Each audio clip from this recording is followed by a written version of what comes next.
Are we countdown? We are live.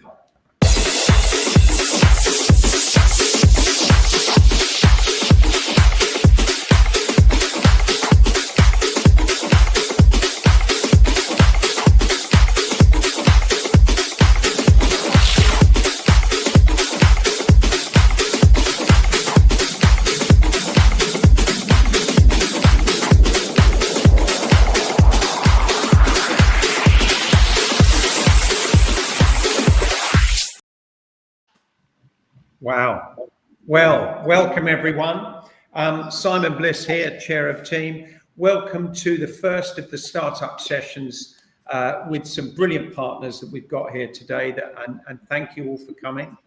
So this session is about setting up your business confidently and compliantly, legally, and making sure you've got those pillars, those important pillars ready to go into market before you start selling, before you develop your brand and all of the other important things you have to do as a recruiter.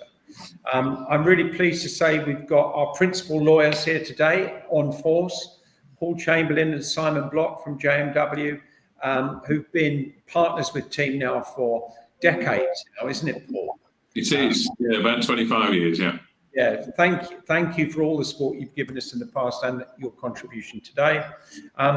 And we've got another principal partner here from Marsh, Barnfather. Thank you for joining us. You're our exclusive partner with regard to insurance and all things insurance, and absolutely key to setting up your recruitment business today. And finally, Stewart, who's been a bit of a revelation with the Team Network recently. You've been saving some of our members thousands of pounds in giving sensible accountancy and finance advice and making sure that they've got they're legal, but all the principles of tax, insurance, cash flow. It's been a real help. So I've got multiple thank yous in my inbox of referrals we've done to you. So great job. We're gonna kick off first. If you've got to set your business up legally. And you must also not necessarily think about tomorrow. You must think about longer term than that. So I'm going to invite Paul and Simon to kick off and making sure that when you're formalizing your company, your partnership, or your sole tradership, that you're thinking about things longer term rather than just trading tomorrow. So, Paul. Thank you very much, Simon. Thank you. So you've decided you want to set up your own recruitment business. It's a big step, and there are certain things that you need to think about legally. And Simon and I will walk you through some of the main items. This is not designed to be an exclusive list by any stretch, but things that you need to have on your radar and things that you need to explore and consider before you press the button on trading. So you're going to set up, the first question you need to ask yourself is, are you going to operate as a sole trader? Or are you going to operate in some other way or through some other vehicle? And broadly, there are three options available to you. You can operate as a sole trader, which will be John Smith trading as XY Recruitment. The issue with a sole trader arrangement is that all of the liabilities that you might incur within your business sit with you as a human being with any other entity. So if you were to get yourself into difficulties, let's say you were supplying a temporary worker and the temporary worker brought a claim, the claim would be against you personally.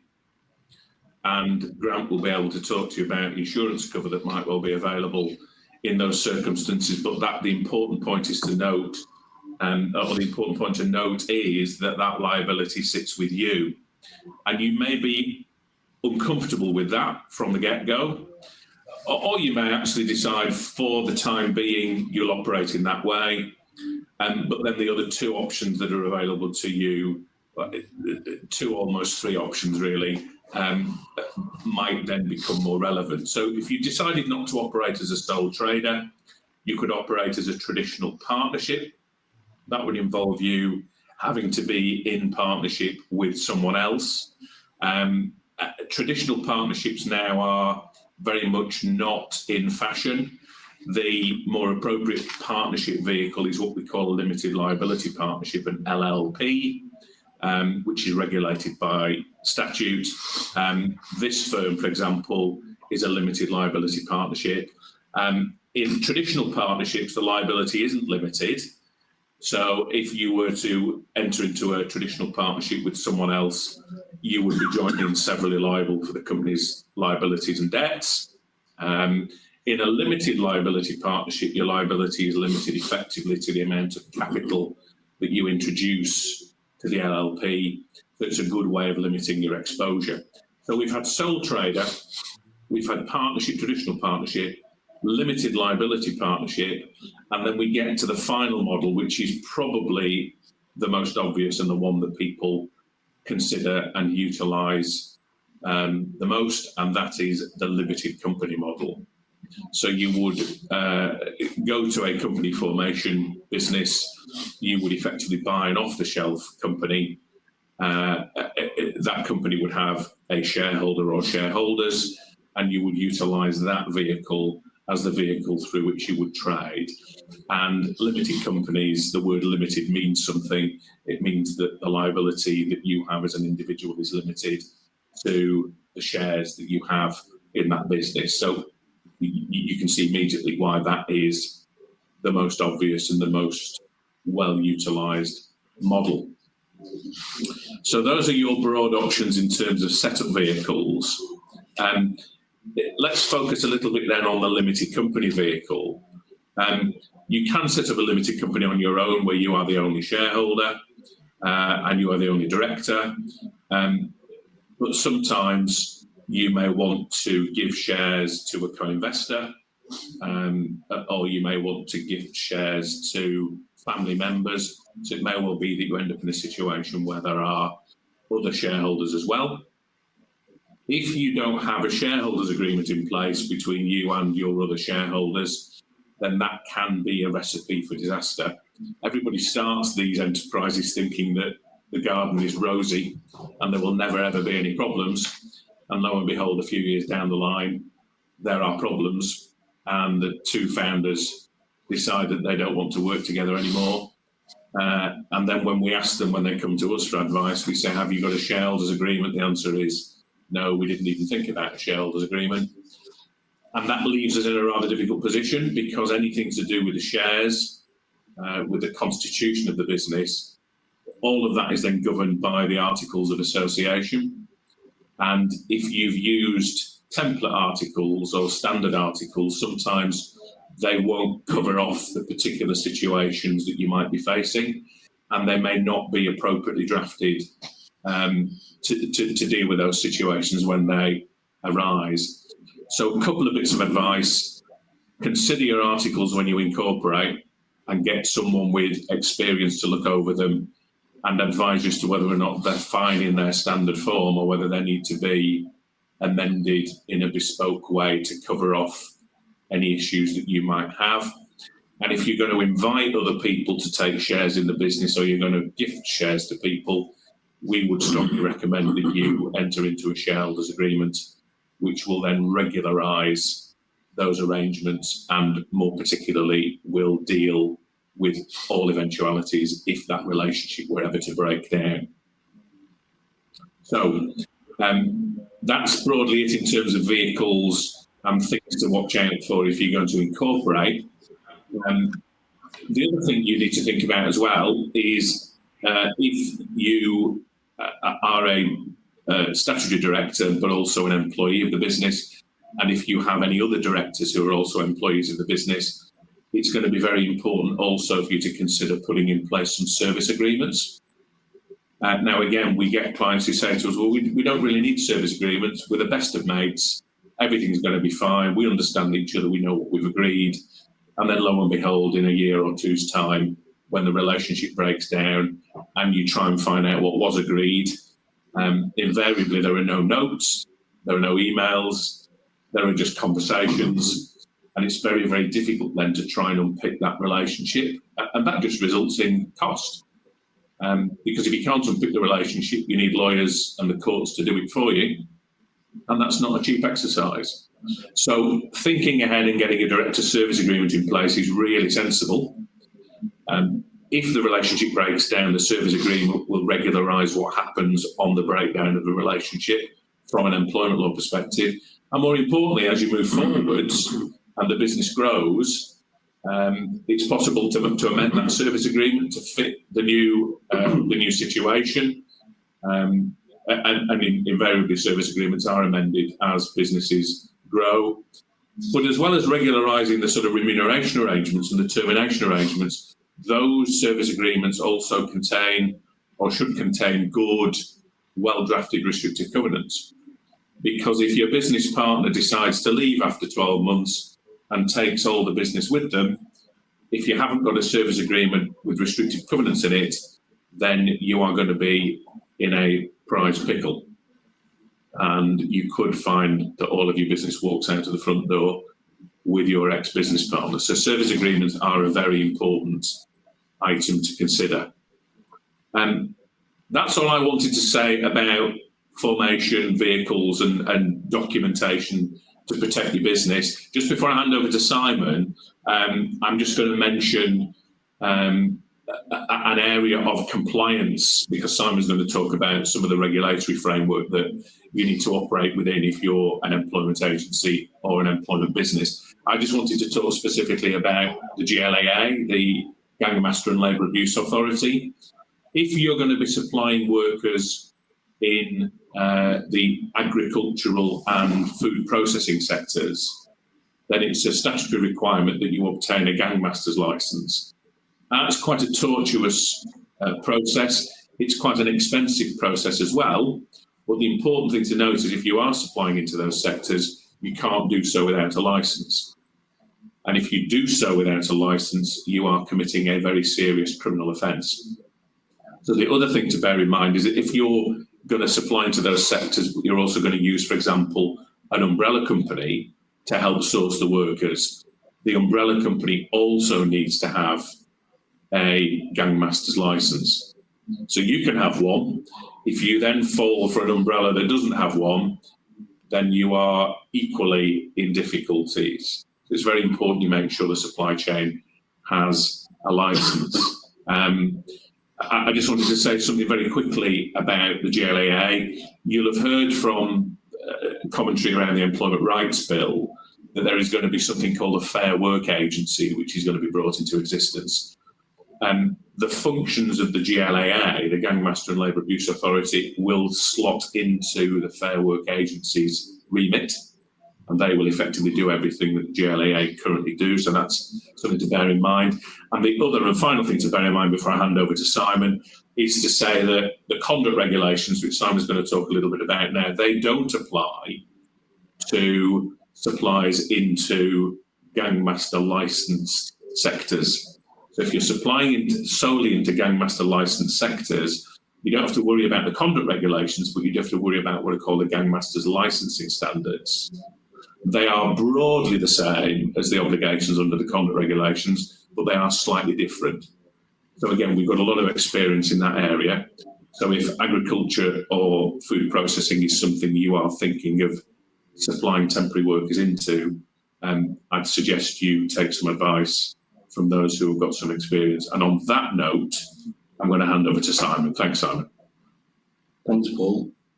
So I want to just talk about a couple of the regulatory requirements that you're going to be faced with if you're entering the recruitment sector. So the first one I want to talk about is the conduct regulations. So we previously had the Employment Agencies Act 1973, which still exists as a piece of legislation in terms of the governance of a recruitment business, but also, as Paul says, the conduct regulations, or to be known by its longer term, the Conduct of Employment Agencies and Employment Businesses Regulations 2003. So they date back 20 plus years and have taken on various forms over that time and have been amended over that time quite significantly.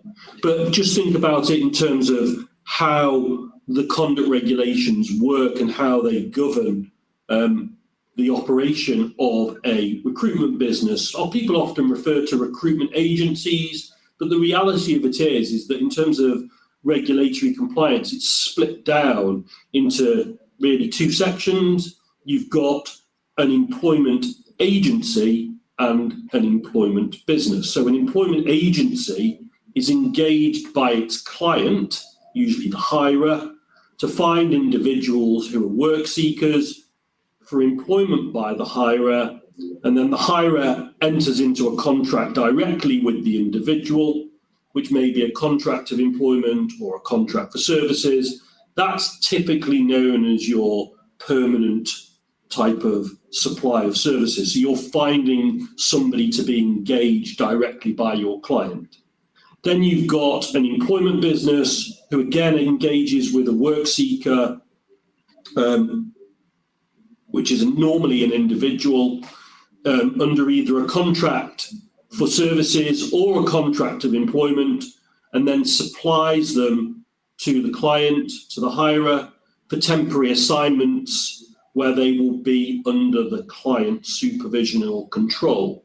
And that's typically known in the recruitment sector as a supply of temporary workers. So you will be operating as an employment business. And it's really important that you understand how you're operating and what type of supply that you're faced with, because that will depend on the rules that apply under the conduct regulations, which require you to agree certain terms with work seekers and things that you have to make sure that you put in place for the protection of the work seeker to ensure that you are compliant.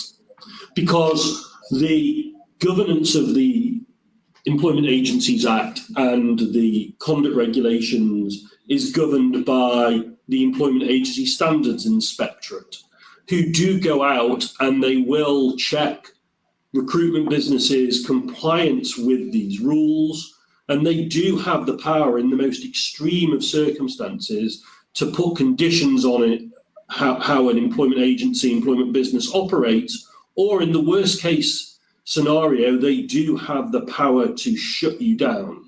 It's not used very frequently, but the power is there. So you can see that complying with the conduct regulations is important.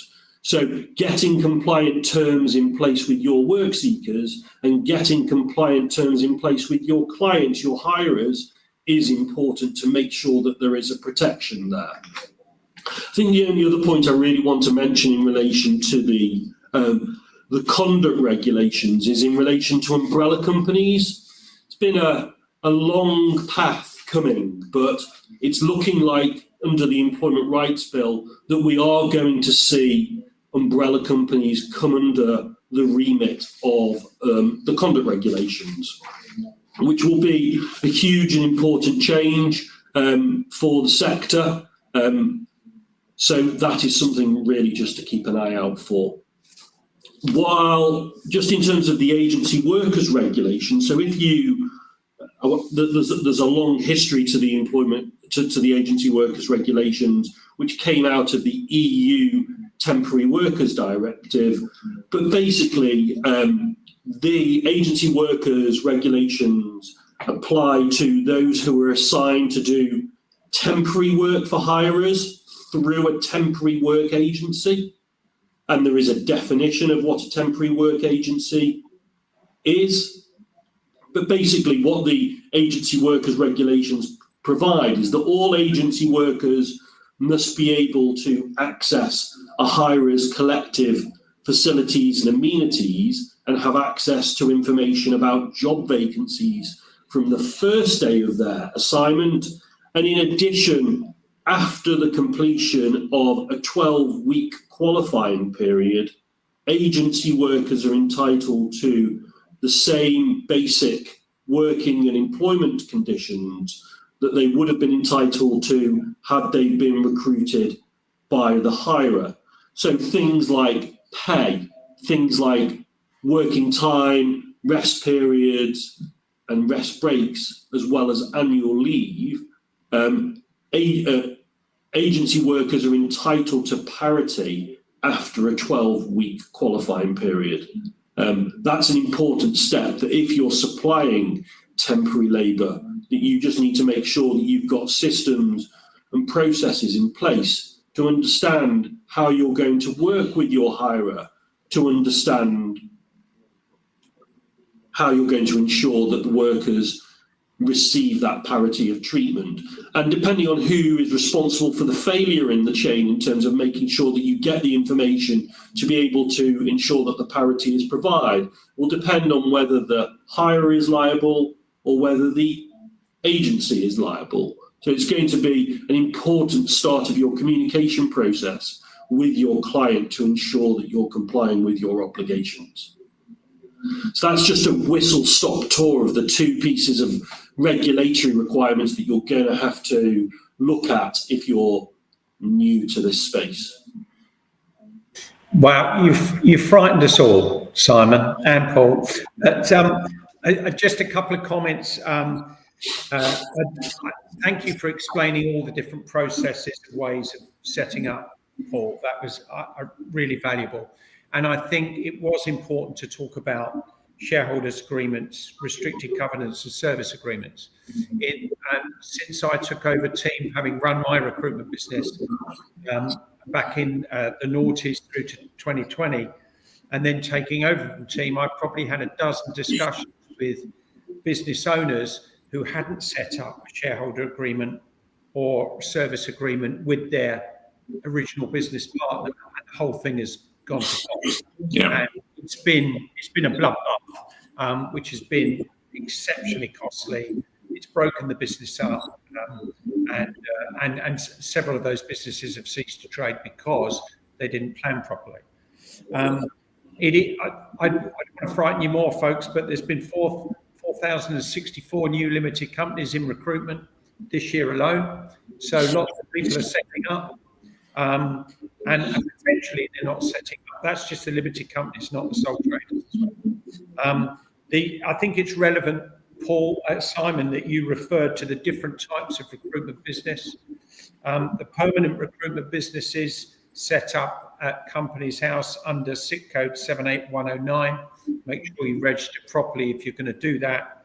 And the temporary businesses, which could be both, also you register for both, are set up with a SIC code 78200. So make sure you're doing that correctly.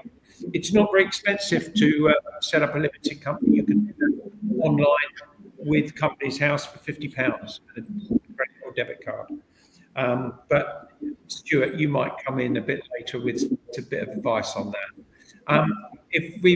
You're welcome to fire some questions in the chat for our legal panel now, and I'll flick those for the team a bit later on. Grant, I'm going to come to you next. So we've set up our business as a sole trader or an LLP or as a limited company. But already Paul and Simon have highlighted areas where people may want to invest in insurance. What is needed? What is absolutely needed for a new recruitment business to set up? Yeah, perfect. Thank you, Simon. Really, really great insight from Paul and Simon there as well. It segues nicely into insurance, actually. So, I mean, look, from a starting perspective, there are legal requirements in and around businesses dependent on your needs, your size and scale of business, dependent on how you're starting out.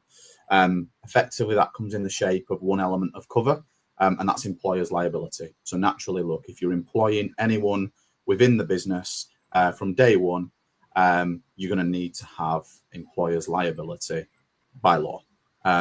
Effectively, that protects the business against claims made by employees who might get injured or fall ill due to their work within the organisation or business. Now, look, there are different elements in terms of that setup. So we talked about sole traders, partnerships, limited companies.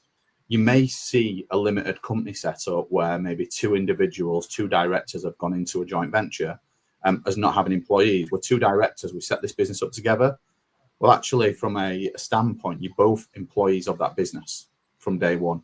And effectively, you should have employer's liability in place to to ensure that, should one or the other become injured as a result of working in that organisation, that they're able to make a claim as well. If you had an injury, you should look to do that.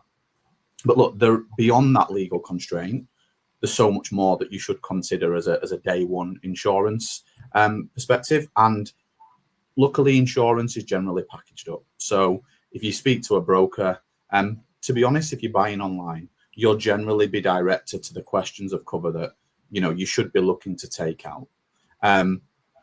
What I mean by that is professional indemnity is something I would definitely be looking to take. Now, there are certain professions in the UK where professional indemnity is legally required. Recruitment is not one of those areas. But I would definitely recommend that. This covers you as an organisation against claims for mistakes or negligence in your professional services that you're going to be offering as part of your day-to-day services and solutions. And we can extend that cover to your placements as well. So effectively, we can expand that beyond the basic constraints of what professional indemnity can do. I'd also recommend public liability. Now, again, this is going to be packaged up in terms of what the capabilities are of most general insurance policies out there in the UK. But again, that's going to protect you from financial losses if someone is injured or their property is damaged due to your business activities. The three types of insurance cover that cover the basics that most recruitments need effectively are those three things. However, look, there's so much more that you should be looking at. And I always sort of would advise any startup or any business actually year on year in terms of our advice and engagement. At the end of the day, you are insuring your livelihood here. Now, insurance is always seen as a transaction and a last minute piece, but actually education and advice for a good broker that sits in and around what good service should look like should be advising you of those risks that sit in and around your business. And that's going to change year to year. Actually, probably going to change month to month. And again, you should be able to have that advice line into your broker, regardless of your renewal coming up or having a midterm engagement. You should be able to call them daily. That's a personal relationship and a service that you've paid throughout the year, where you should be able to source advice around contracts that you're entering into and additional insurance requirements you might have. So look, a couple of other things to point out that I definitely recommend. Cyber liability insurance. We'll come on to that in a second, but the threat of cyber is definitely on the rise. It continues to do so. And look, that British mentality of it will never happen to me is starting to become a lot more frequent in terms of engagement that we have in terms of claims, advice requirements, and just general conversations across all sectors and all sizes of business. Management liability insurance, which includes directors and officers cover. Again, I'd recommend that dependent on the structure of your business and what that might look like. And beyond that, look, legal expenses, property and contents insurance, potentially driver's negligence as well, dependent on, again, what the scale of your business looks like. But all things that I think are super important. From a Marsh perspective, if you are engaging with us, we're looking at ring-fenced individuals that understand the sector and will advise you on your needs as a business. Of course, there are some non-negotiables that I've just mentioned that you should consider, but we'll always point out where there might be gaps in terms of cover requirements. Thank you, Grant. I'm going to bring in Mike Nolan's question in a second. I'm just going to give a couple of examples. So people might not think of cyber liability immediately and think, well, I'm just starting up. I've got 3 clients. I've got 50 candidates. What's my risk? But we've seen, we've done some sessions. Stewart, you were at a couple of meetings where we've had some brilliant advice by Francis, our cyber security expert, on hackers are getting into CRM systems with recruitment companies, not necessarily for your individual to hack your business. They're trying to grab the data that is with your candidates and your clients and access client databases as well. And that could expose you to significant claims, A, with your client, B, with your candidates, and C, with the I can't even remember the name of the organisation that can fine you 6 figures for having data in the marketplace. But so we've seen several recruitment businesses within the team network suffer cyber attacks. It's closed some businesses and it's cost other businesses in excess of hundreds of thousands of pounds. So just have those conversations. I'm going to come on to Mike Lohner's question in a minute, but just as a slight big up for Marsh, some fantastic feedback recently about you guys, Grant. You're giving all of our members, existing and new, 10% discount on your rates. Those people that are moving in from incumbents from other, we've seen up to 50% saving with your products and services to our members from several of our members in our very busy WhatsApp web chats. So thank you for the great work your teams are doing. Reducing costs for our members is significant. I mean, we're a revenue business, but the cost elements are vital. That brings me on in a second to Stewart. But Mike Nolan's asked a really interesting question. You probably saw that. If your business does perm only and the 2 directors are not classed as employee, they may be not taking a salary, but just taking it at the end of it. Is it a legal requirement to have that employer's liability? And I might throw that open to our legal panel as well. Yeah, so, good question. I think, look, if you're doing permanent only, I think if you're working in an organisation and there's an element of risk there, I'd be seeking to get employers' liability insurance just for that certainty.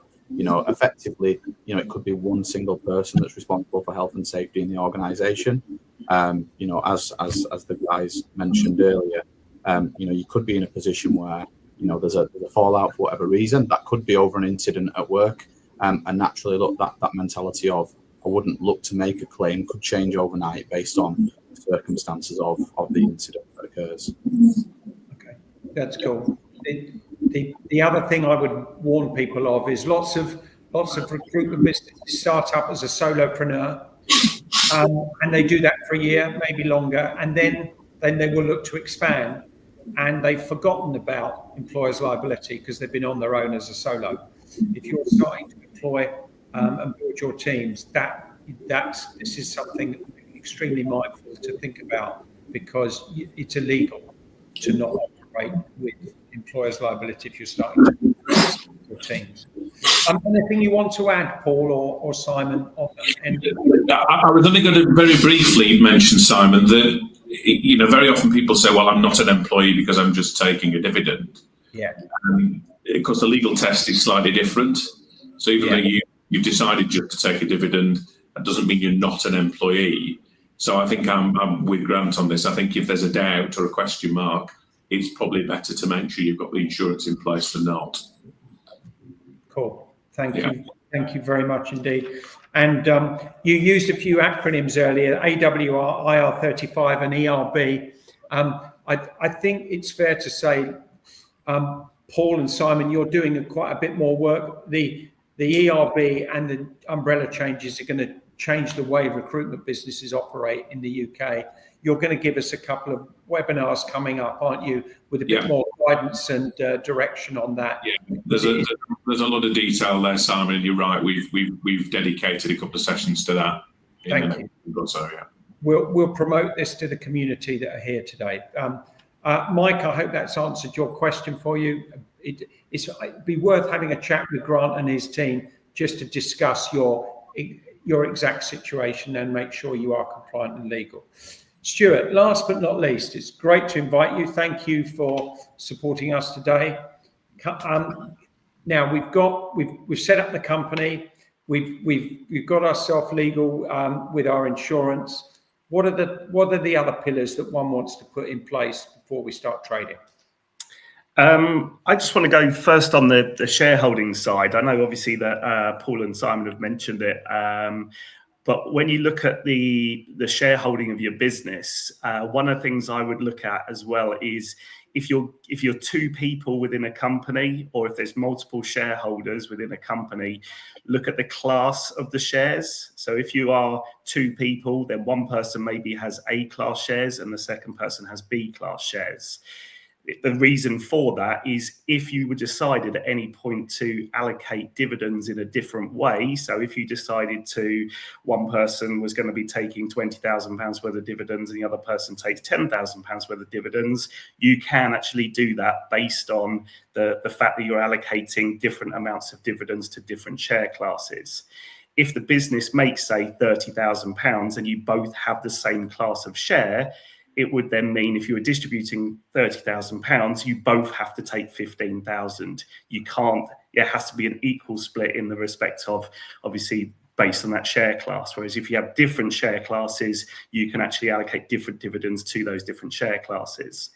The other thing as well is about, obviously, if you put spouses on. So if you were to put your wife or your husband on, to obviously distribute dividends, you can do that as well, to use up their tax allowances, obviously, within the business as well. And again, I would then look to do that under a different share class as well, which obviously then would potentially have different rights on that one. The next thing I was going to talk about was HMRC. Obviously, unfortunately, death and taxes are the two, definite in this world. Taxes. If you're registering as a limited company, you'll automatically be registered for corporation tax. So corporation tax is tax on your profits after overheads, and it's you have to pay corporation tax before you can take a dividend. Corporation tax is paid 9 months after the year end. So whenever you are making placements and you're doing your accounts, please make sure obviously that you account for that corporation tax. The next tax I would make sure you definitely, as a recruitment business, are registered for is VAT. So me and Simon have done quite a lot of work with team members on this. VAT, you as a business should be VAT registered, because A, if you're not VAT registered, you're telling your clients that you're under maybe £90,000 turnover, so you're making yourself look small. It's a cash flow issue. It's not a cost to your business. And also you can reclaim the VAT on your costs as well. So obviously if you're paying out for such as team membership or if JMW send you an invoice, then obviously quite often that'll have VAT on it. You can reclaim that VAT on your invoices as well. And the last tax to potentially look at as well is PAYE as well, because as employees, you obviously want to be taking a salary from your business, obviously, or if you're paying staff members, then you'll need to be registered for PAYE. So getting registered with HMRC is important, making sure you're obviously getting those registrations in, and then obviously keeping up with the compliance relating to those as well. The other thing you're going to need as a business as well is a business bank account. Obviously, there's lots of different types. There's high street banks, there's online banks. What I would suggest with the bank account is you can have multiple bank accounts. So you don't just have to have one bank account with one bank. You can have multiple bank accounts with different banks if you need to. The other thing as well I would look at as well is maybe have a savings account. So most business bank accounts don't have interest associated with them. So they're not interest bearing accounts. Whereas if you actually had I know like with NatWest, for example, they have what's known as a business reserve account. And so what I would do is use that bank account to potentially put your taxes to one side. So if you're a perm business and you raise an invoice for £10,000 plus VAT, there's £2,000 worth of VAT on that invoice.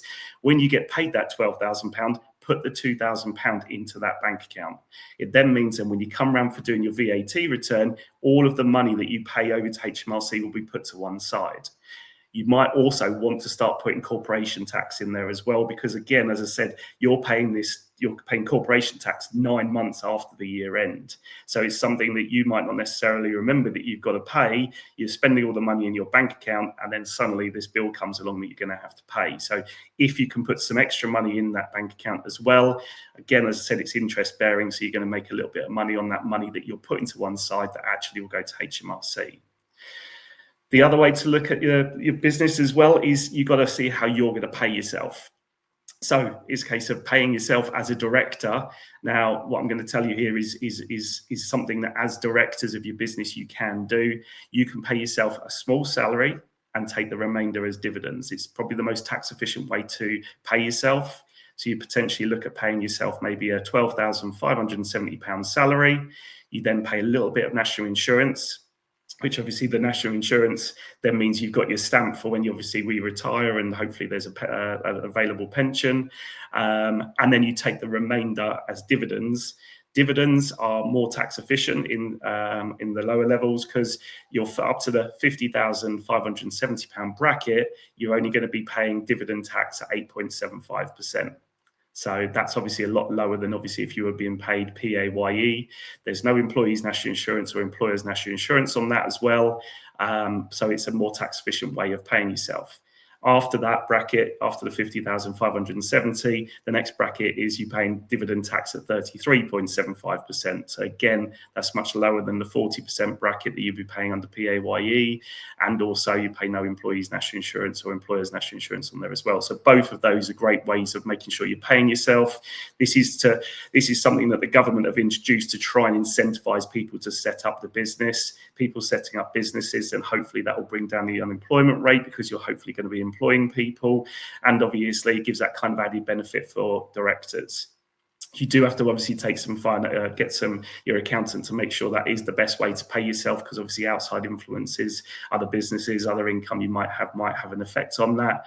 Plus as well, there is certain times when you get to certain levels on dividends that actually it might be better to actually take a larger salary. But in the early days, look at the possibility of taking a small salary and dividends.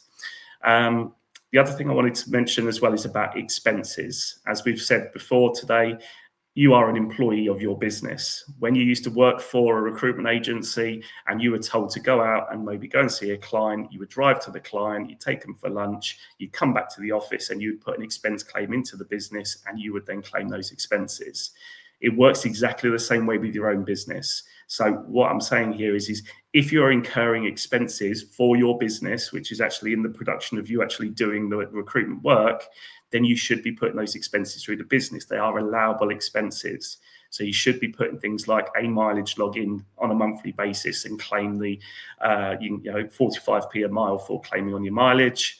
You've also got things like subsistence, entertainment, along with all the other costs that go along with your business as well. But you just have to think about it from a perspective of, if you are spending money on your business, it's allowable to be reclaimed as a business. There are obviously rules that you have to follow, but it is more a case of just making sure you're not spending your own personal money on the business and not claiming it back. It's a case of it's a cost to your business that will reduce your corporation tax, except for entertainment.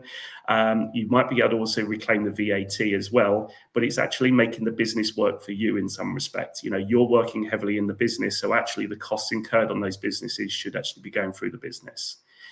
And that brings me on to the last point, which is all about accounting. You should actually be looking at an accountant, making sure you're getting a good accountant. I always say preferable to get one who understands the recruitment industry. Maybe not necessarily the one that does the butcher, the baker, the candlestick maker. You want to get the one who's actually recruitment specific. You want to make sure that they're giving you that help and advice from a recruitment perspective. And I've had horror stories of recruitment agencies who are doing contractor placements, didn't do their quarterly intermediary reporting, and then all of a sudden they get found out that they didn't do their intermediary reporting, and it was because their accountant didn't specifically tell them anything about it because they weren't in the recruitment industry. So getting a recruitment specific accountant is a really good idea. And then also getting some kind of, outsource your back office. In some ways, what you've got to do is make sure you're concentrating on running your business, get the experts to do the bookkeeping, get the experts to actually make sure that your books and records are kept in working order, because you don't want to fall foul of not supplying the correct details on your VAT returns, not doing your payroll correctly, not submitting your year-end accounts correctly as well. So if I was you, I would be looking at maybe getting some kind of management reporting, maybe quarterly management accounts, so that you actually know how your business is doing. You have an indication of your HMRC liabilities, and making sure obviously your business is making profit as well, so that you can take those all important dividends. A question, Stewart. If I'm a solopreneur, I've just started my recruitment business, I'm working from home. Mm-hmm. What sort of costs can I apply for my home office? Well, HMRC say, unfortunately, that it used to be in the past, there was accountants that would turn around and say, right, you could measure up your office and you could take a portion of your mortgage because you can take a portion of your gas and electric and all the rest of it. HMRC have kind of sort of changed that a little bit now. It's now £26 a month that you can reclaim as a home office for your business. So that is because it's the difference between your gas, electric, and your broadband when you're actually at home to when you're not at home. So it is £26 a month. But again, you would put that as a claim into your own business and get that £26 back to yourself. So that's £312 a year that goes as a cost to your business, but you get the actual benefit of that, which will then go back towards your gas, electric, water, and things like that. So if I upgrade my Wi-Fi, because I'm going to be using Teams, CRM, I'm going to have LinkedIn open all the time. What about that? That might cost. That comes within that £26, unfortunately. So yeah, it's just the difference that they because HMRC say that you would still probably have your broadband at home, you'd still have your gas and electric, even if you weren't working at home or you didn't have a home office. So it's a case of it's just to actually give you that kind of little bit of money back for the difference between obviously when you are working from home and not working from home. Cool, I get that. All right, thank you for that. Michael P, you've come in with another question, which I'm going to throw back at probably Paul, that legal definition, and this has come up a couple of times with some of the food manufacturing recruiters that we've got in team, and I know you've been advised members in the past with regard to that. Do they fall within the GLAA or not? That's the question. Yeah, so there's an act that sets out which sectors are covered, and then there is some guidance. And it's fair to say that the act and the guidance are not particularly clear. So there have been some disputes in the past as to whether or not someone is within GLAA jurisdiction or not. What we have done before is we've effectively made an anonymous inquiry of the GLAA without naming the client. We've described the business if we're not clear on the definitions, and we've got them to give us a view. But again, if there's doubt, it's probably better to think about making an application rather than running the risk of them being found as someone working in those sectors and committing a criminal offence. Thank you for that. That's been excellent.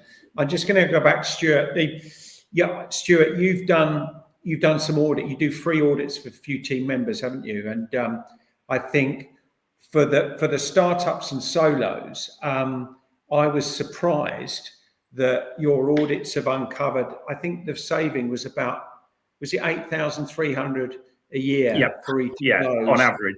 Yeah, on average, it's about an £8,300 per client. So I've had the largest saving I've made so far has been £55,000 a year. Okay. But yeah, it's a case of looking at company recruiters are fantastic at recruiting, but numbers is not always their forte. And so what I try and do, hopefully, is kind of give it in English so that you can actually get the understanding of what you can and can't do through your business. But yeah, it's a case of it's been great. And yeah, I've done something like 25 free 2-hour sessions to team members this year, and it's been really good for those members. Well, yeah, you've paid their team fees of startups only pay £65 a month, but that's paid for those fees many times over. So I really appreciate that. If there's any more questions, Jahisha, fire them into us.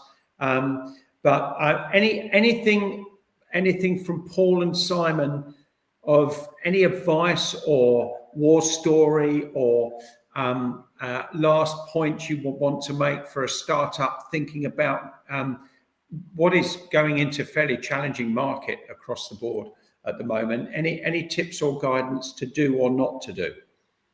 You're muted, so just be careful of that one. Well, what I'd say, I think, is the rise bill, which I know we've not really touched on today. That is going to be a seismic change for all employers and employees, but particularly for recruiters around the use of zero-hours contracts. So we've got the framework for that at the moment, but we haven't really got a lot of the detail, which is unfortunate. We'd like to have some clarity, but but we really don't. But with team and with the webinars that we're going to provide, we hopefully give a little bit more clarity. If you're going to be operating in the temporary space, then you will need to be absolutely au fait with the Employment Rights Bill. So I would say that's the biggest word of warning or the word of caution moving forward. No, thank you for that. And yes, those changes are coming down the track, aren't they? Those are being clarified probably in the next few months, but implementation will be next year, won't it? We didn't get royal assent before the summer recess. Yeah. But with all big bills these days, there tends to be a sort of staged implementation over a period of time. Yeah. Okay. Well, thank you for that, Paul and Simon. Grant, any final? Have you got a war story or any lasting principle or guidance you want to leave for startups today? Yeah, I guess just as a not quite a war story, but something an article I was looking at the other week around sort of the cyber piece and the threat and how that's growing.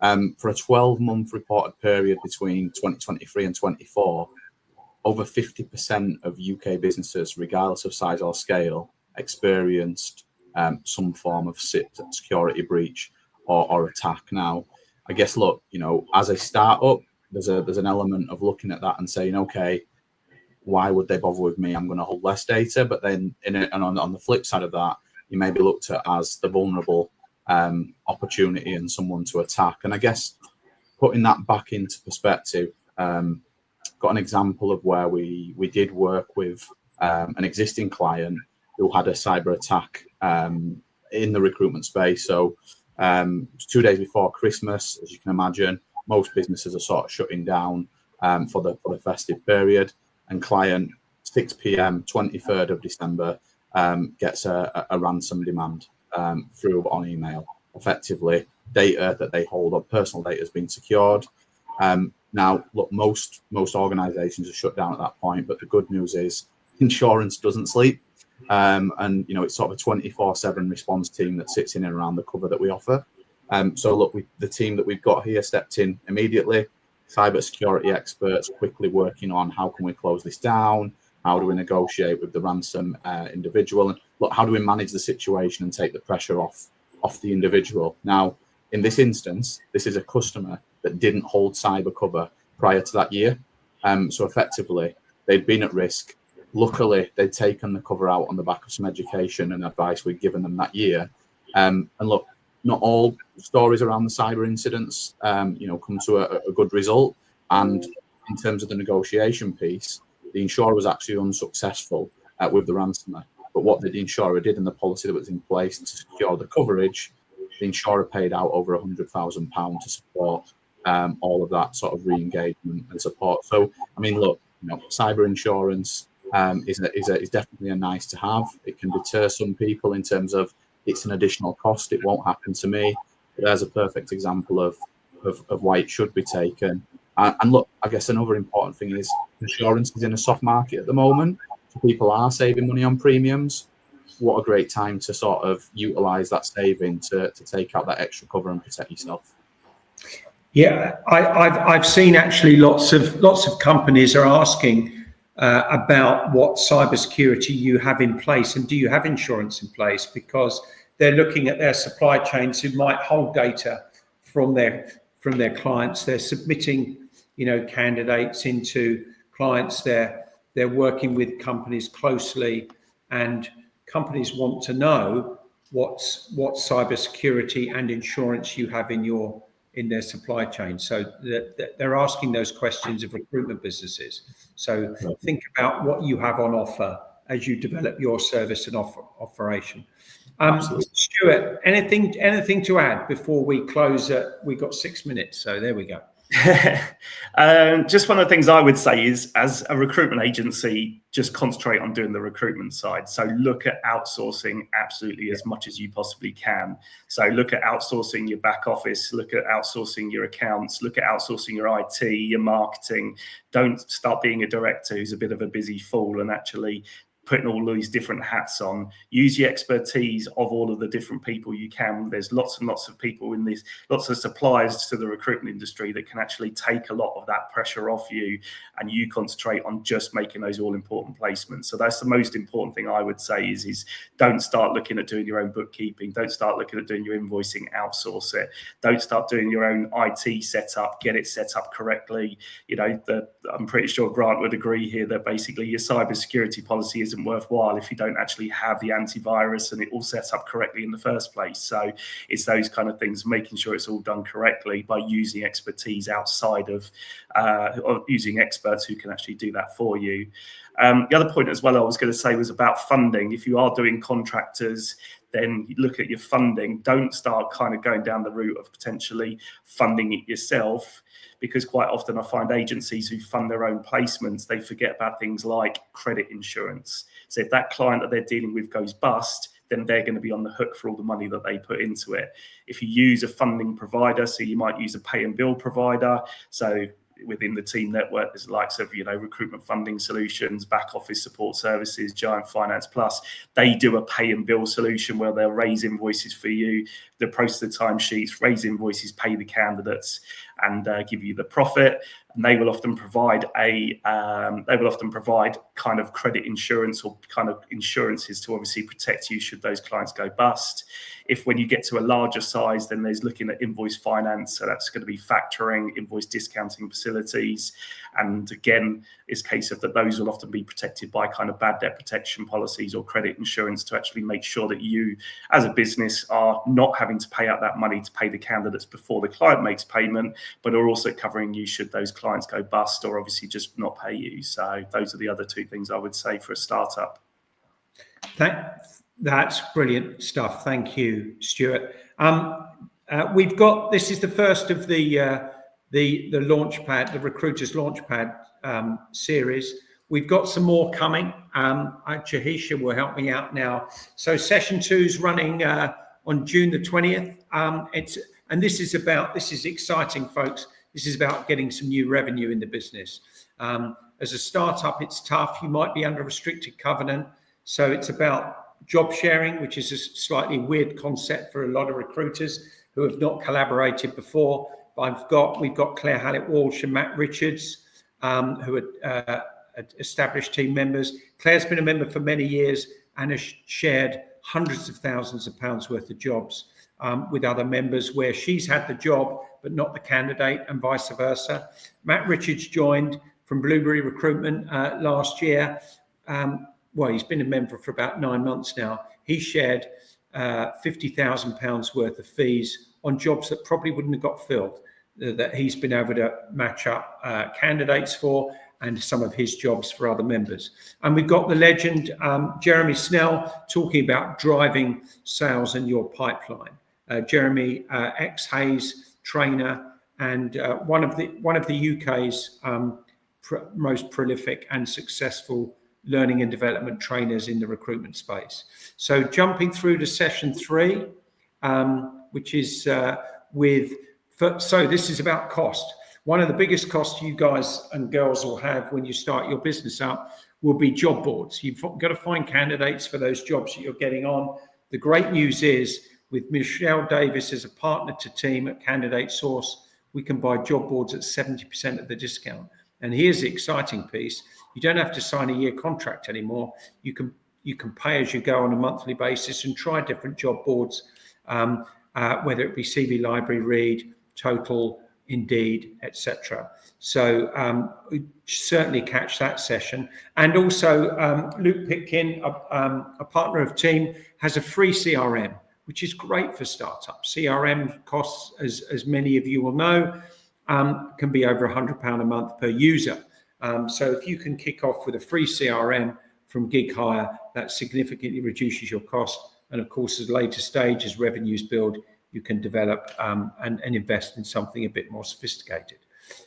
Session 4, if you can move us on, is how to build your brand. Now, you've got a personal brand if you're all recruiters on LinkedIn, but you've got to build your business brand. And that is significantly different. So we got Rob Woodford from the Marketing Junction, and we got those amazing guys from Pager, the founder and CEO, Darren Westall, talking about how you can develop your business brand and personal brand in that session. And I think finally, if we can move on to the next session, Chris O'Connell from Base Mindset, XS3, brilliant consultant. I think he was one of their top billers and first one to bill £1 million. He's talking about setting up your business, your 90-day power plan, but also setting up your plan for the first year. So you've launched your business from the good guidance you've had from the people you had today. You've got things going, but really think about where you want to take the business over the first year. And he's giving you some real direction, focus, and process for getting you there. So I think that's it. I think we're done. It just leaves me to thank all of the partners that joined us today.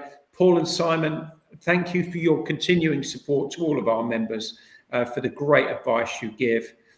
Grant, thank you and your team at Marsh for the significant savings you're giving our new members and people that are looking to renew their insurance now from incumbents that are not Marsh.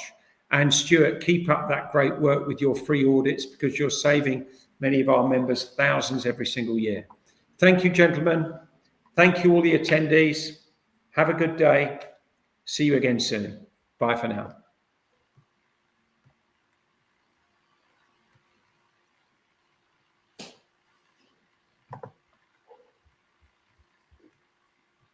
Well,